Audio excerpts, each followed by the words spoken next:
Hi, ma'am. Good morning. Kumusta? Long time no see. Ang tagal na nito, no? Mag-umagay na. Magawa niya, haba na. Pero maganda pa rin yung kulay niya dito sa baba. Kahit pa paano. Halos same lang dun sa pinakita mong picture. Bali, anong gagawin natin ngayon sa hair mo?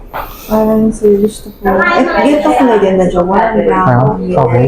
And then, balayage pa. Orange pa rin. Sige. And then, for the treatment, gusto ko sana yung medyo may Well, buhay lang na okay. Ay mo nang bagsak.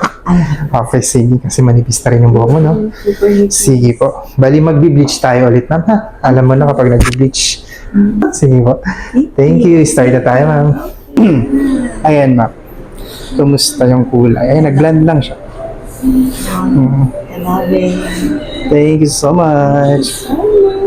Bali, ayun, gamitan lang ulit tayo ng purple shampoo. And may mga mask ka sa bahay or kahit anong treatment, no?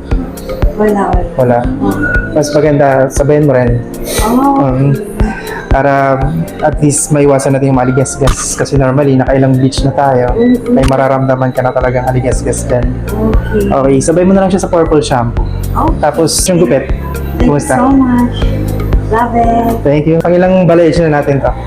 Since 2022. Wow, thank you so much, ma'am. Picture ako lang.